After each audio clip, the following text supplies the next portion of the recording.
Hello viewers. இந்த நியூஸை வந்து நான் முன்னாடியே பேசியிருக்க வேண்டியது பேச விட்டு போச்சு. என்ன அப்படின்னு சொல்லி பார்த்தீங்கன்னா, இந்த மே மாதம் 3ஆம் தேதி கிட்டத்தட்ட 22,00,000 மாணவர்கள் நீட் எக்ஸாம் எழுதியிருக்காங்க. கண்டிப்பா தமிழகத்துல இருந்தும் நெறைய பேர் எழுதியிருப்பீங்க. யாரெல்லாம் எழுதியிருக்கீங்க? இந்த அனுபவம் எப்படி இருந்தது? அப்படின்னு சொல்லி மறக்காம கமெண்ட்ல சொல்லுங்க. சரியா ஒரு 10 நாளுக்குள்ள அத்தனை லட்சம் மாணவர்கள் எழுதின பேப்பரை வந்து நாங்கள் ரத்து செய்கிறோம் அப்படின்னு சொல்லிட்டு அந்த நீட் எக்ஸாம் கண்டக்ட் பண்ண டெஸ்டிங் ஏஜென்சி சொல்லுது. இப்படி நடந்தால் அந்த மாணவர்களோட மனநிலையெல்லாம் எப்படி இருக்கும் அப்படின்னு சொல்லி யோசிச்சு பாருங்க. ஆமாங்க, இது நிஜமாவே நடந்திருக்கு. 22,00,000 மாணவர்கள் எழுதிய தேர்வு ரத்து பண்ணிட்டு மறுபடியும் நாங்கள் நடத்துவோம் அப்படின்னு சொல்கிறாங்க. எவ்வளவு நேரம் மாணவர்கள் செலவழிச்சிருப்பாங்க, இதுக்காக எவ்வளோ பயணங்கள், கோச்சிங் சென்டரில் போய் மணிக்கணக்காக படிச்சிருப்பாங்க, எக்ஸாமுக்காக வந்து எவ்வளோ மென்டலாக ப்ரிப்பேர் ஆகியிருப்பாங்க. இது எல்லாத்தையுமே வந்து ஒரு சில தவறுகளால் நம்ம ஈஸியாக வந்து கேன்சல் பண்ணிவிட்டு ரீ எக்ஸாம் எடுக்கணும் அப்படின்னு சொல்கிறது எவ்வளோ பெரிய நிர்வாக பிழை அப்படின்னு சொல்லிட்டு ஒரு மிகப்பெரிய கேள்விக்குறி எனக்கு.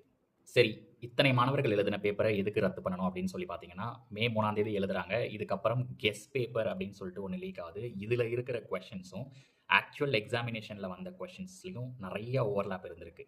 அதாவது இந்த லீக் ஆன பேப்பர் முன்னாடியே வந்து ஒரு சிலருக்கு கிடைச்சிருக்கு. அவங்களுக்கு இந்த தேர்வில் ரொம்ப பெரிய அட்வான்டேஜ் இருந்திருக்கும் அப்படின்னு கருத்தில் கொண்டு இந்த ஓவரால் எக்ஸாமை வந்து கேன்சல் பண்ணியிருக்காங்க. அப்புறம் ரீ எக்ஸாமினேஷன் வந்து ஜூன் மாதம் 21ஆம் தேதி நடக்கும் அப்படின்னு சொல்லி நீட் தரப்புல இருந்து தெரிவிச்சிருக்காங்க. சிபிஐ இந்த கேஸை டேக் ஓவர் பண்ணியிருக்காங்க.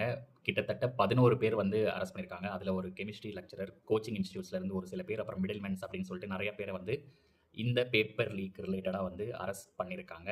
நம்ம செய்தி ஊடகங்கள்லாம் பார்த்துருப்போம். நீட் எக்ஸாமுக்கு எழுத போகிற மாணவ மாணவிகளை வந்து எவ்வளோ ஸ்க்ரூட்டினி பண்ணுறாங்க அப்படின்னு சொல்லி பார்த்தீங்கன்னா, அவங்க வந்து ஜடை போடக்கூடாது, கம்மல் போடக்கூடாது, செயின் போடக்கூடாது அப்படிங்கிற மாதிரி இந்த அளவுக்கு ஸ்க்ரூட்டினி பண்ணுற நீங்கள் எப்படி பேப்பர் லீக் ஆகிற அளவுக்கு கேர்லெஸ்ஸாக இருந்தீங்க அப்படிங்கிறது எனக்கு ஒரு மிகப்பெரிய கேள்வி. இது வந்து நீட் வந்து ரீ எக்ஸாம்க்கு டேட் கொடுத்தா மட்டும் போதாது. ப்ரிப்பேர் பண்ணியிருந்த அத்தனை மாணவர்கள், மாணவிகள், அதாவது 22,00,000 பேர் எழுதியிருக்காங்க. சாதாரண விஷயம் கிடையாது. இவங்க எல்லார்கிட்டயும் வந்து மன்னிப்பு கேட்கணும். மன்னிப்போட நிறுத்தக்கூடாது. நிறைய மாணவர்கள் இதுக்காக நிறைய செலவு பண்ணியிருப்பாங்க. ஒருத்தங்களுக்கு வந்து சென்டர் வந்து வேற ஊர்ல இருந்திருக்கும். அதனால வந்து அவங்க டிராவல் பண்ணி போகிற செலவு, சாப்பாடு செலவு, அதுக்கப்புறம் அங்க தங்குற செலவு. இப்போ நீங்க எக்ஸாமை வந்து ரீஸ்கெட்யூல் பண்ணியிருக்கீங்க. மறுபடியும் அதே நாள்ல அதே செலவெல்லாம் இருக்கு. அதனால இது எல்லாத்தையும் வந்து நஷ்டஈடா வந்து நீட் நடத்துகிற நிர்வாகம் தான் கொடுக்கணும் அப்படின்னு சொல்லி நான் கேட்குறேன். இதை பற்றி நீங்கள் பெற்றோர்கள் மற்றும் எழுதிய மாணவர் மாணவிகள் என்ன நினைக்கிறீங்க அப்படின்னு சொல்லுங்க. ஏன்னா நீங்க அவ்வளோ எஃபர்ட் போட்டிருக்கீங்க. அண்ட் உங்களை அந்த எக்ஸாம் சென்டருக்குள்ளே விடுறதுக்கு இவங்க அவ்வளோ செக்யூரிட்டி பேராமீட்டர்ஸ் வச்சுருக்காங்க. அப்படி இருக்கும்போது இவங்களோட அஜாக்கிரதையால் பேப்பர் லீக் நடந்திருக்கு. இதற்கு அவங்க தான் முழு பொறுப்பேற்கணும்.